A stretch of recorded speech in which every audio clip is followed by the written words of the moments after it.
और खबरों के एक्सप्रेसवे से आगे रुक करते हैं सियासी ढाबे का, जहां आज की सबसे दिलचस्प खबर मौजूद है।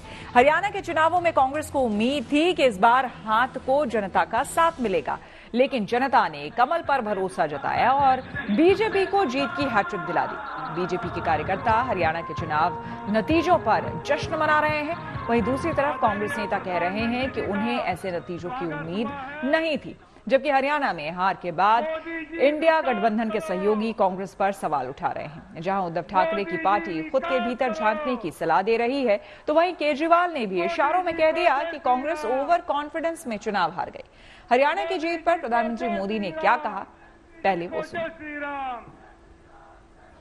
आज के चुनाव नतीजों ने एक और बात स्पष्ट की है, कांग्रेस आज पूरी तरह परजीवी पार्टी बन गई है।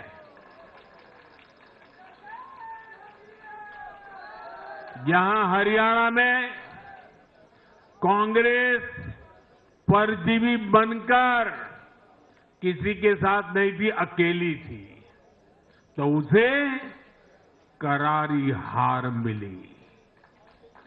जम्मू कश्मीर में उसकी सहयोगी पार्टी डर के मारे पहले से कई कह रही थी कि कांग्रेस की वजह से उसे नुकसान हो रहा है, और आज के नतीजों में भी वही दिखा है।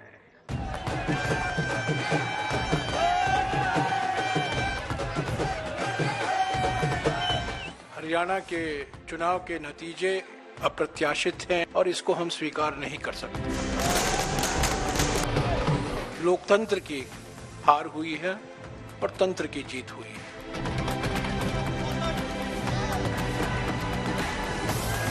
जिन मशीनों की बैटरीज 99% थी, उन मशीनों में नतीजा एक आया, हमें हराने वाला नतीजा आया।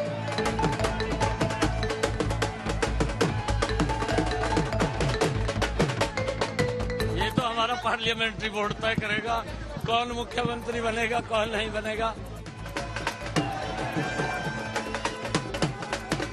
हरियाणा विधानसभा के सारे अनुमान, एग्जिट पोल और पोल ऑफ पोल्स धरे के धरे रह गए। बीजेपी ने हरियाणा के इतिहास को बदलकर जीत की हैट्रिक लगा दी और कांग्रेस की उम्मीदों पर फिर पानी फिर गया। मोदी जी के जो सरकार की नीतियां हैं, मोदी जी की जो उपलब्धियां हैं, जो हमारा काम करने का तरीका है, कार्यपद्धति का, वो जनता के ऊपर असर कर रहा था और जनता ने उसका प्रत्युत्तर में भारतीय जनता पार्टी की हरियाणा में तीसरी बार सरकार बनाई है। और ये अपने आप में एक रिकॉर्ड बना है कि हरियाणा में आज तक किसी भी पार्टी की लगातार तीसरी बार सरकार नहीं बनी थी। पहली बार भारतीय जनता पार्टी ने हरियाणा में लगातार तीसरी बार सरकार बनाई। मैं हरियाणा की 2 करोड़ 80 लाख जनता को मैं दिल से प्रणाम करता हूं, उनका दिल से धन्यवाद करता हूं कि हरियाणा की जनता ने, हरियाणा के गरीब ने, हरियाणा के किसान ने, हरियाणा की महिलाओं ने, हरियाणा के युवाओं ने भारतीय जनता पार्टी के कामों के ऊपर तीसरी बार मोहर लगाई है। मैं हरियाणा की जनता का दिल से बहुत बहुत आभारी हूं।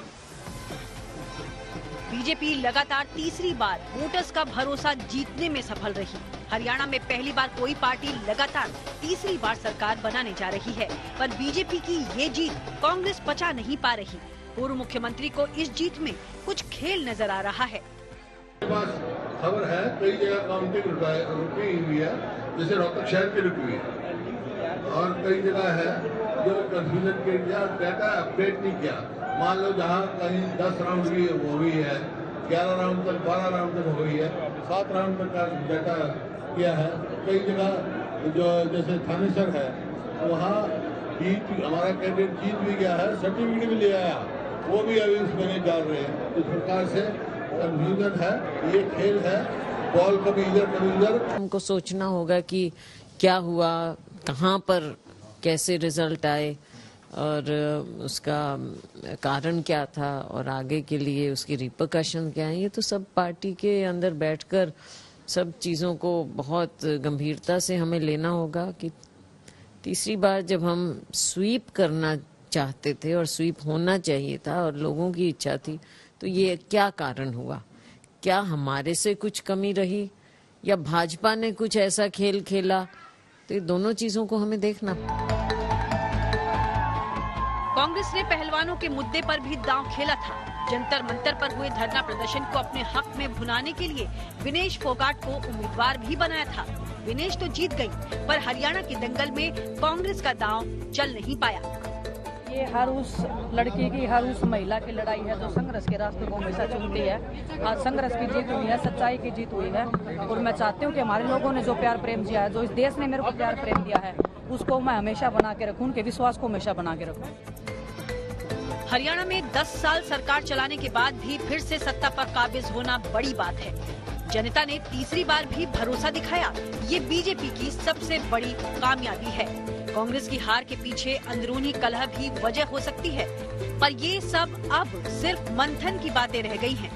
हरियाणा में कांग्रेस की हार हुई तो सियासत की रवायत के मुताबिक ही सहयोगियों ने सवाल खड़े करने शुरू कर दिए। महाराष्ट्र में कांग्रेस की सहयोगी उद्धव ठाकरे की पार्टी ने खुद के भीतर झांकने की सलाह दे दी। केजरीवाल ने भी इशारों में कह दिया कि कांग्रेस ओवर कॉन्फिडेंस में मारी गई। एक जब माहौल बना हुआ था, एक एंटी इनकम्बेंसी दिख रही थी, उनको अपना चीफ मिनिस्टर बदलना पड़ा था कुछ महीनों पहले, तो ये सब जब सामने दिख रहा था, फिर ऐसा क्यों है कि आप विश्वास को वोट में नहीं बदल पाए? So those are things which I am sure Congress party देखेगी। कैंडिडेट सिलेक्शन में हुआ, या आपसी गुटबाजी में हुआ, या जनता के बीच में जो आपने मुद्दे रखे थे उसको लेकर हुआ, क्या जो भी रहा होगा वो तो आंकलन करना ही पड़ेगा, असेसमेंट होना पड़ेगा। पहली चीज तो किसी भी चुनाव को हल्के में नहीं लेना चाहिए। अभी तो पता नहीं नतीजे क्या हैं, लेकिन आज के चुनाव से सबसे बड़ी सबक यही है कि ओवर कॉन्फिडेंस मत करना कभी भी। किसी भी चुनाव को हल्के में नहीं लेना चाहिए। हर चुनाव कठिन होता है, हर चुनाव में हर सीट कठिन होती है, मेहनत करनी है,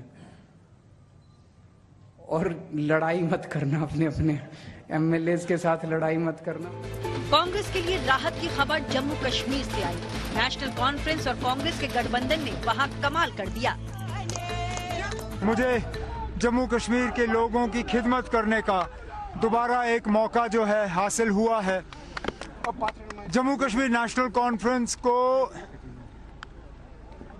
पिछले 5 साल से खत्म करने की मुकम्मल कोशिश की गई थी। यहाँ बहुत सी ऐसी तंजीमें खड़ी की गई जिनका मकसद था नेशनल कॉन्फ्रेंस को खत्म करना, लेकिन अल्लाह का फजल है कि जो हमें खत्म करने के लिए आए थे मैदान में, वो खुद ही मतलब उनका कोई नामो निशान नहीं रहा। जम्मू कश्मीर में नेशनल कॉन्फ्रेंस और कांग्रेस की जीत तो बड़ी है, पर कांग्रेस वहां छोटे पार्टनर के तौर पर ही रहेगी। सियासत को करीब से समझने वालों का दावा है कि हरियाणा का नतीजा अगर कांग्रेस के पक्ष में आता तो इससे आने वाले चुनाव में भी फायदा होता, एक लहर बनती। पर अब मौजूदा नतीजों में बीजेपी को फायदा हुआ है और इस मोमेंटम को पार्टी आगे भी भुनाने की कोशिश करेगी। दूसरी तरफ सहयोगियों के बीच कांग्रेस की स्थिति कमजोर हो सकती है। मनीष चौरसिया के साथ bureau report, good news today.